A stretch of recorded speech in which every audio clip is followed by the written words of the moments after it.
All right, hello everyone, and welcome to today's Austrian Wine Time Masterclass with Paul Kiefer of Winery Landhaus Mayer and Mayer am Pfarrplatz. My name is Antoinette Londejean from Cork and Fork in Washington, D.C. We are a premium wine store founded by a multi-generational flying winemaker originally from Champagne, France. For those joining us live, we'd love to hear from you. Place your questions in the Q&A and we will get to them time allowing. Since our guest is joining us live all the way from Austria, quite a few hours ahead of us here in the United States, we will move immediately into the presentation. Paul, please feel free to introduce yourself and let's talk about this amazing winery. Thank you so much. It's already 11 o'clock in Vienna. I had a perfect dinner already. We just started with the asparagus season here in Austria. It's pretty cold at the moment. We just had snow like 10 days ago in Vienna, which is quite unusual. But we love it to have a kind of a later spring because normally the last couple of years it was pretty hot. My name is Paul. I'm working with Winery Mayer and Landhaus Mayer since 11 years. We have two kind of brands. First of all, Mayer am Pfarrplatz, which is our most traditional, is one of the most traditional brands in Vienna, based or dated back to 1683. Even Beethoven lived there, 1817. It's a quite interesting story because Beethoven was a kind of different character. So he lived in different places all around this area. And compared to Mozart, Beethoven was more difficult to handle and Mozart was mostly bankrupt. So both characters are moved a lot of times in different flats within the city limits. So Beethoven lived only 1 year in our building. It was 1817, and he wrote partly the Ninth Symphony during this time. So that's why Mayer am Pfarrplatz is one of the official Beethoven houses here in this area. In general, Vienna is the capital of Austria. There are 2 million citizens, or the population of Vienna is 2 million.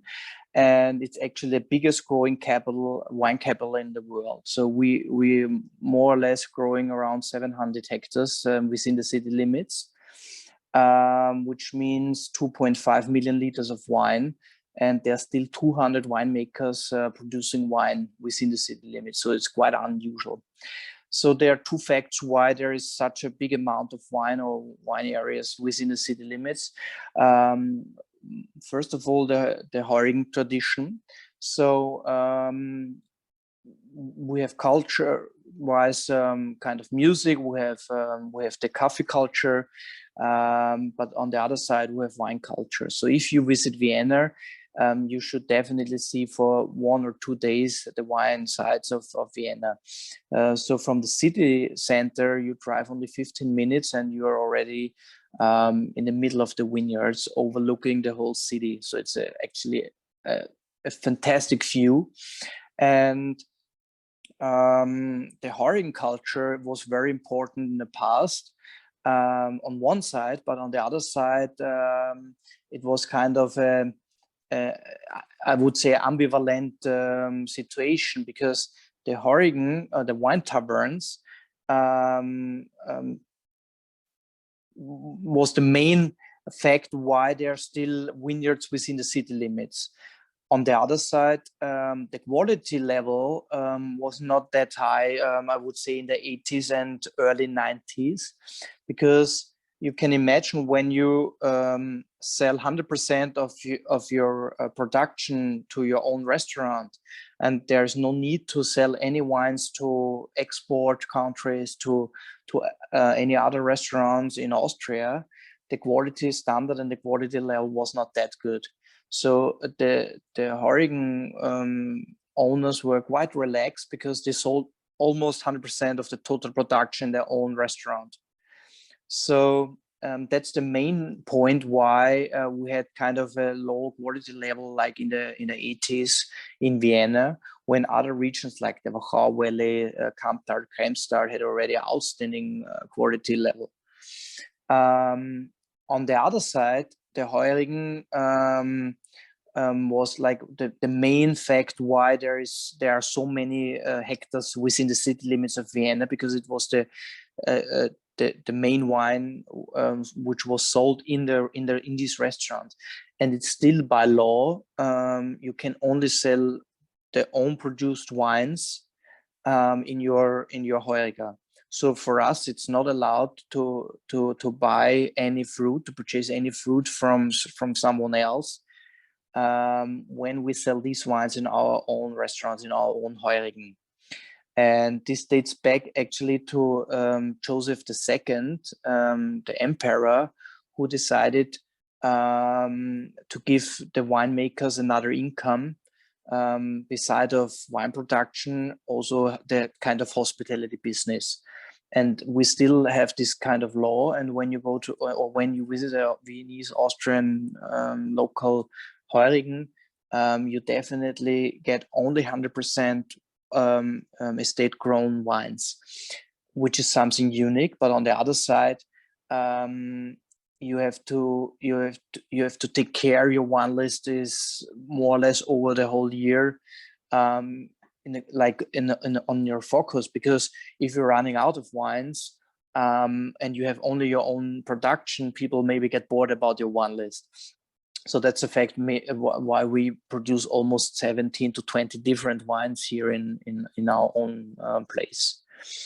On the other side, the Heurigen culture was so important for us to in terms of field blends, which is a very interesting wine in Austria, or especially in Vienna, to mix different grapes in one field and to harvest them together, co-ferment them.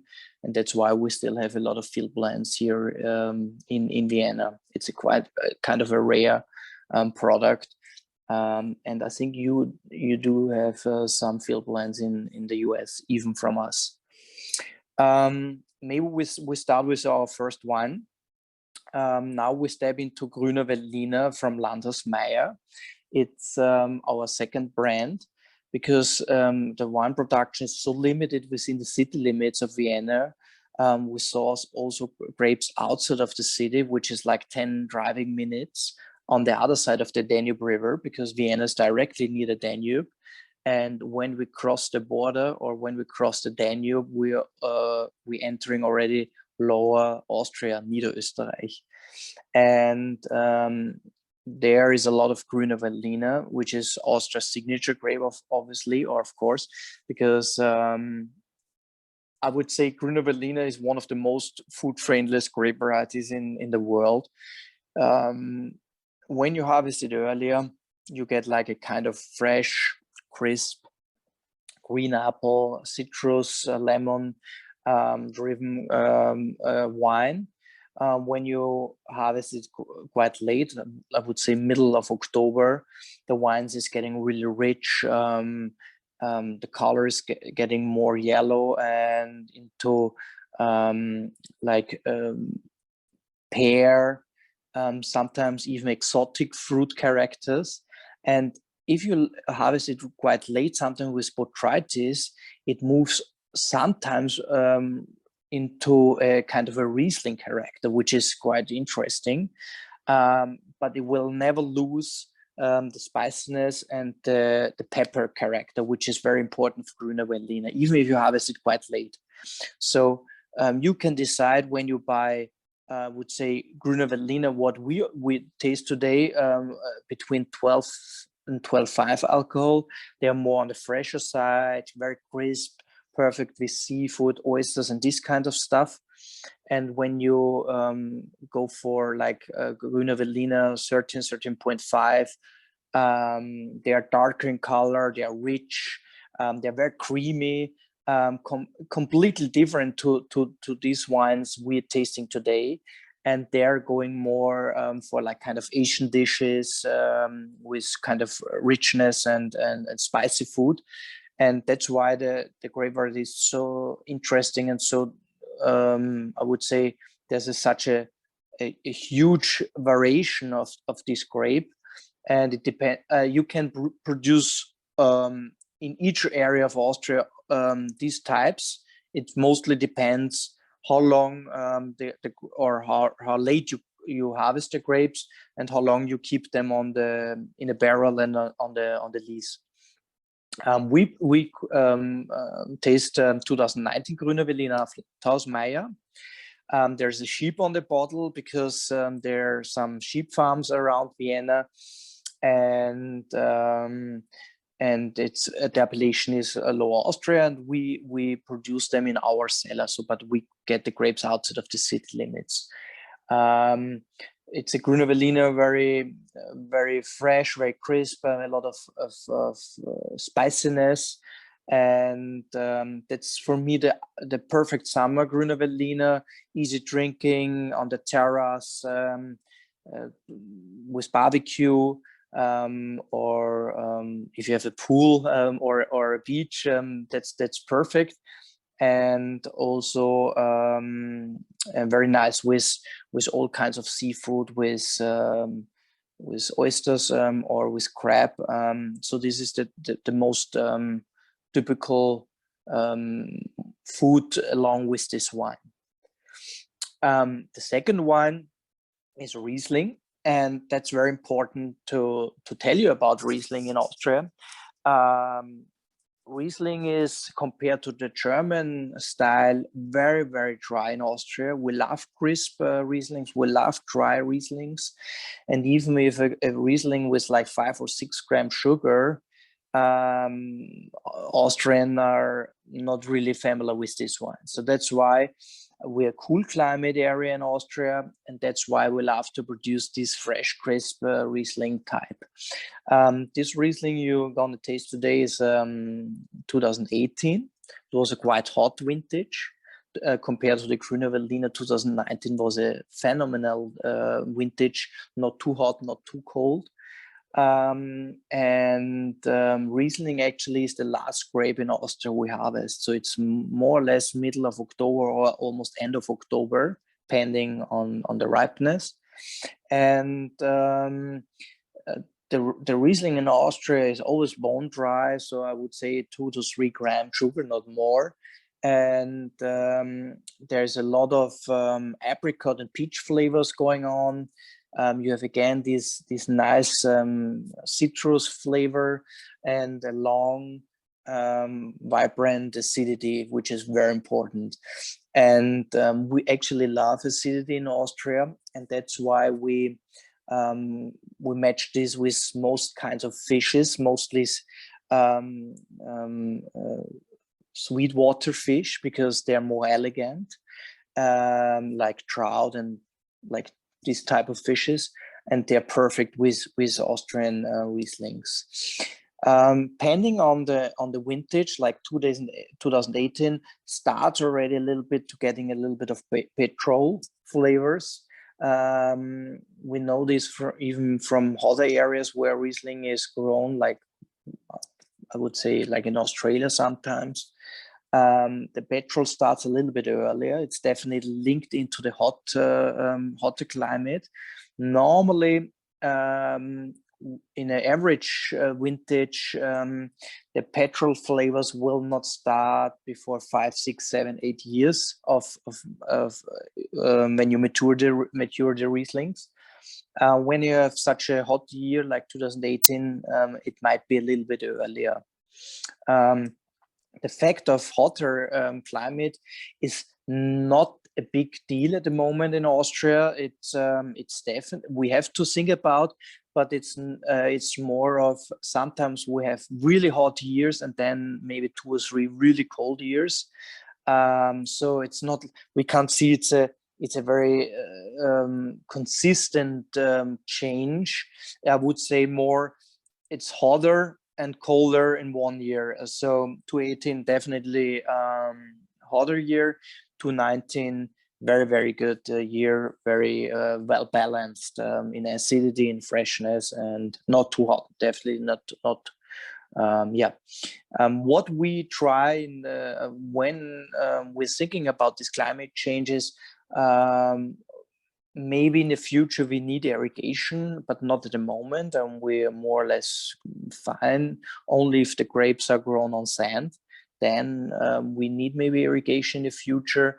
And what we try is we plant more and more on the north side, like not south faced, and then we can bring more acidity and more freshness into the wines. But in general, I would say if we get problems with the climate change in Austria, many other wine regions in the world are getting by far too hot, and maybe the UK is then the perfect area for fantastic white wines and champagne, of course, to do already. But we are still definitely a cool climate area, even if the climate change is happening. Like in Vienna, it's pretty interesting. When I drive from the city center up to the hills, we're talking about 350 to 400 meters of sea level. There's a drop of almost 4 or 5 degrees in like 10 minutes. So the city itself will keep the temperature pretty long.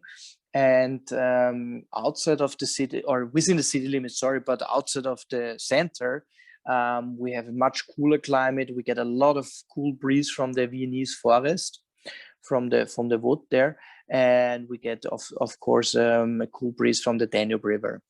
On the other side, we are pretty happy because when we have the late frosts, which are almost during the last 10 years, every second or every third year, like I told you before, we had 10 days ago, a lot of snow in the city. The city is always protecting a little bit the climate here in the area. And we have almost 2 to 3 degrees of warmer temperature than outside of the city limits. So we are not in the case of these kind of late frosts outside of the city.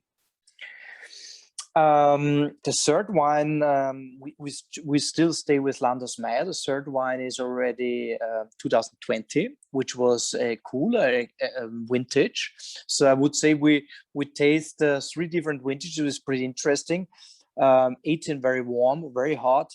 19 very well balanced, not too hot, not too cold, and 2020 very cold. We had like the harvest was almost 2 weeks later than normal. Compared to 2018, it was 3 weeks later than normal. 2018 we started last week of August.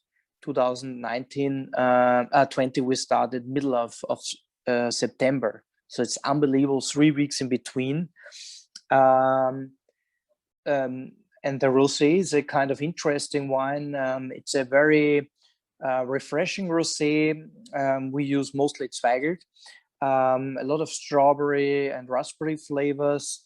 Again, this acidity compared to the French rosé, we have more acidity in Austria. They are more crisp. Sometimes they have more, a little bit a louder fruit character. And it's also a wine which is perfect with kind of spring, summer barbecue on the terrace. We have a very big wine or rosé trend since around 3 or 4 years in Austria.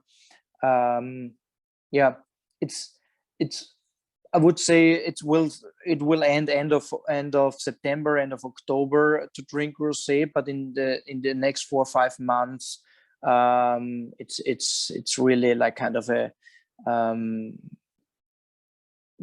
very popular type of wine we love to enjoy now. And I would say rosé is even perfect with kind of richer fish, kind of salmon, grilled tuna. That's the type of fish and seafood I would love to enjoy with, even with chicken. That's perfect. But the interesting story is the next wine Pinot Noir is also very good, with kind of tuna. When you grill tuna, the Pinot is perfect with the grilled flavors of tuna. And now we step into Vienna. Vienna, there are 700 hectares of wine within the city limits. We own around 70 hectares, like 10% of the size of Vienna. It sounds a lot, but the point is we run this very famous wine tavern, the Heurigen, and we have 400 seats. They're almost fully booked every day. And we have another winery, another Buschenschank. So Heurigen and Buschenschank almost the same, but Heurigen, you can serve warm food, and Buschenschank you can only serve cold food by law. It's not allowed to serve warm food. And the Buschenschank is in the middle of the vineyards, overlooking the whole city, and it's fantastic. We only open it when the weather conditions are fine, because it's open air. And for both venues, we need almost 20% of all our own produced wines, and that's why I told you before they have to be estate grown, and that's why we need a proper amount of vineyards. Otherwise, we're running out during the year, and the wine list is getting smaller and smaller. So it's pretty interesting when you visit our Heurigen. I would say in October, when the new harvest starts. The wine list is almost half than what we're doing now.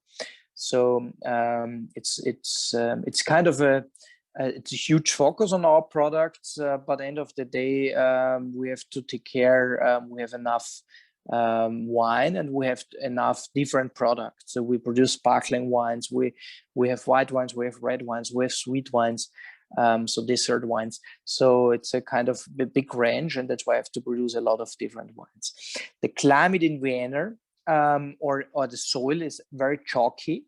So we have a lot of limestone, and the interesting part is, of course, Austria, there's no sea at all in Austria, but 3 million years ago, Austria was covered by the sea.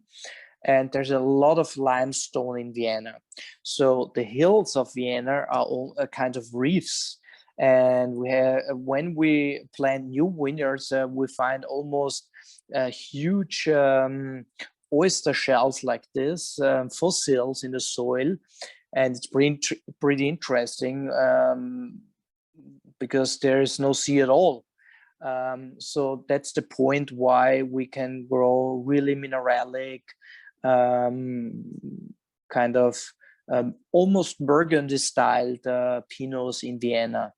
And it's interesting because it's not a new idea to grow a wine within the city limits. Actually, the Romans brought the wine to Vienna, and there was the emperor Kaiser Probus, and he was an emperor only for a couple of years because they killed him actually. And he brought to the Roman area, he planted in different parts of the Roman Empire. He planted the wine areas, and Vienna was a big area for wine during these days. And luckily we still have a lot of wine within the city limits. And actually, I call them. It's kind of the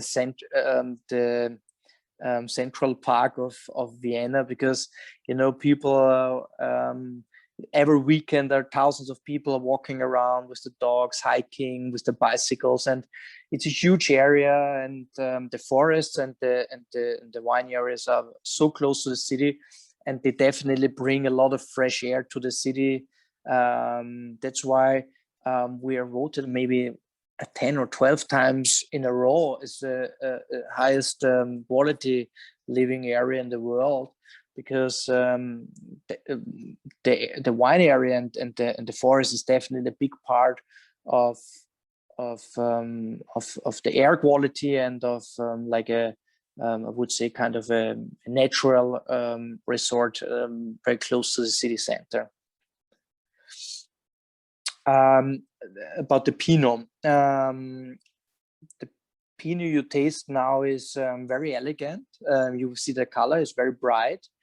And the interesting story is we are more focused in Austria on darker Pinots.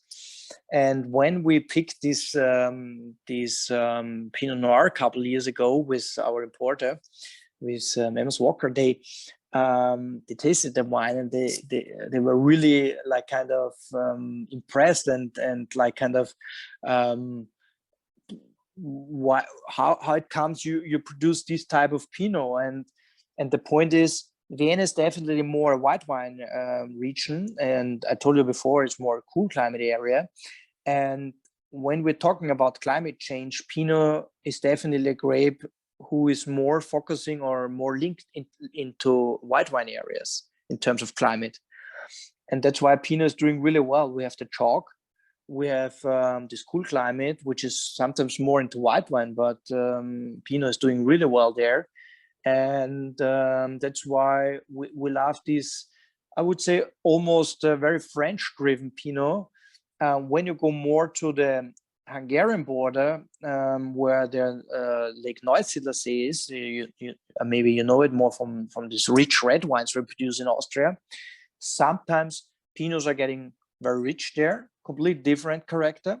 When you go more into white wine areas, they're getting more, a little bit more elegant, high in acidity, and you can really decide if you want to pick like these more traditional, brighter ones, a little bit more fresher, or this a little bit richer, more darker style near the Hungarian border. So it's quite interesting, and there is only like 15 or 1 hour driving in between.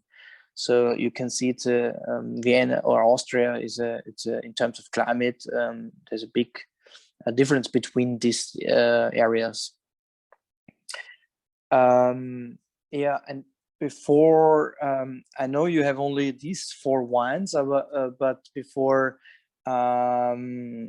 I leave you with the wines, you definitely should look for the field blend, which is, I told you before, one of our last, or which is one of the last areas in the world where you will find field blends, where different grapes are planted together, harvested together, and co-fermented.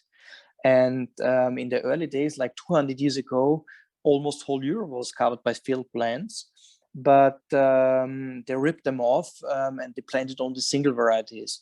But Vienna was one of the last regions, besides of Portugal, where you find field blends in terms of red, where field blends are still there. So we have a lot of field blends, like 40, 50 years old wines, because this was the most popular wine in our Heurigen.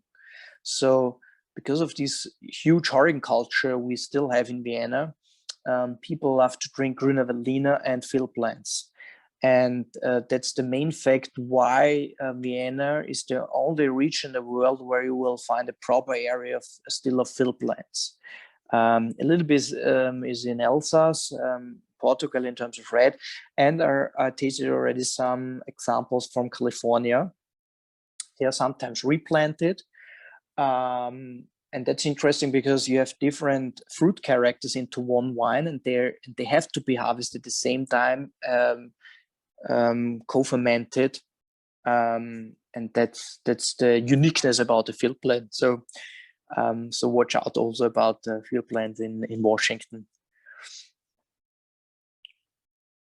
One second. Yeah, I can't hear you. Okay, sorry. Go ahead. You can hear me? Yeah, now it's better. Yep. Lovely. Well, thank you so much. That was a whirlwind of information. We would love to hear about the winemaking team. Is it one winemaker making all of these wines? And in addition, also to discuss or just touch on the winemaking regulations within Vienna. Yeah, so as I told you before, that there are 700 hectares of wine within the city limits. It's almost half of the size of the Wachau Valley. So normally you don't think about wine in Vienna, and that's the fact because 20 years ago, wine was not that popular in the city. But more and more people are proud about, or especially the Viennese are proud about their own wine. And the fact it's more important, you know, like this regional stuff, you know, like sustainable drink wines from your own region without any like, you know, the footprint.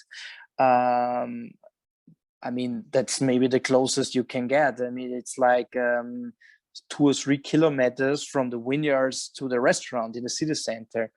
And when I started actually 11 years ago, it was not popular to drink really wine in of Vienna in the outside of the city limits. But more and more, our ski resorts, our lake areas, we have, I don't know, 80, 90 different lakes in Austria. And and people really love now to enjoy Viennese wines. And of course, in the city, you know, you can imagine the bowls, the bowl season, the dancing season. People love to drink Viennese wines there. The hotels, mini bars, so caterings, restaurant business. So there's almost no restaurant anymore in the city without Viennese wines. And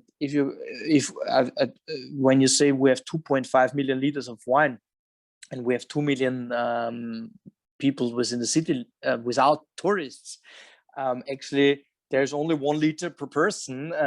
If this would be the case, it's not necessary to sell any liter or any bottle of wine outside of the city limits. But of course, that's not the point. But we love to bring wines to other countries. There are almost Viennese wine in 40 different countries all over the world. So we're pretty proud about it, and I think it's something unique to live in a huge city and to produce the wine. So I work sometimes in the vineyards, and then I go in the city center, going to the disco or having a good dinner. And that's quite unusual, because when you go outside of the city limits and you go to Styria, you go to Burgenland, and you go to Wachau, you need minimum an hour or 2 hours to go to the city center. But we are more or less in the city, and that's it's even for us, it's kind of unique to live in the city, because I'm living right in the middle of the city, and I can walk every morning into our winery. Actually, the winery is 5 minutes walking distance from here. So it's that's definitely something really special, and that's why we call it urban winemaking. It's kind of the like in New York, they have this winery in the city center, right? But it's pretty small and it's on the roof. But we definitely have a big area here in the city. Our winery is still family owned. The family is not anymore into the daily business. The owner is 83 years old. So we are a young team of 3 main people. I'm in charge of sales, marketing, but I'm coming actually more from the wine side, as a sommelier. So I'm doing also sometimes the blending with the cellar master and with the general manager. And we are more or less a team of 3 people, around 40 years old in age. And then we do have another assistant cellar master. She's actually the niece of the previous owner. And maybe to explain you a little bit the name or the wording. So Mayer am Pfarrplatz. Mayer used to be the owner. He passed away a couple years ago. He was like the pioneer or the kind of doyen of the Viennese wine.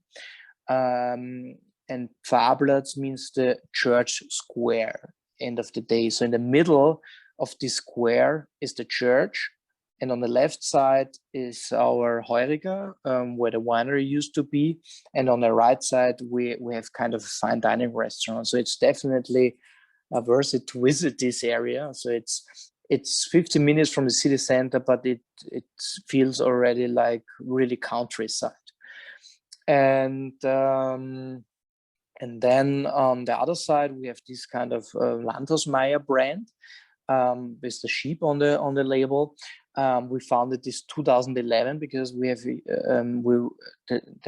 wine growing area is so limited within the city limits. We were almost sold out every year.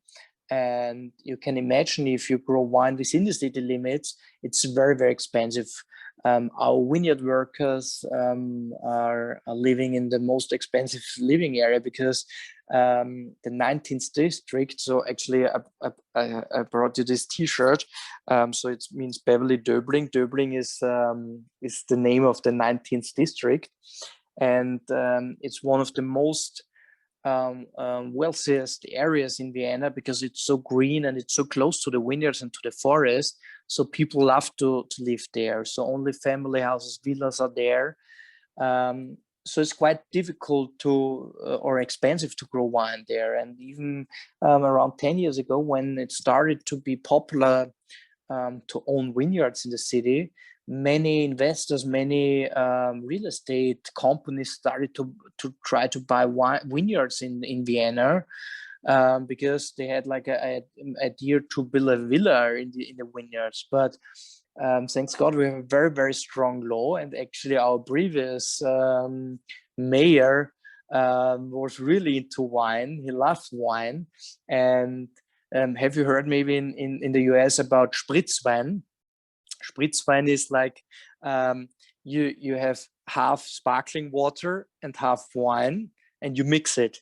It's a spritzer, and that's very popular in Austria and especially in Vienna. And the previous mayor always started his every morning with a spritzer already, like at 10 o'clock.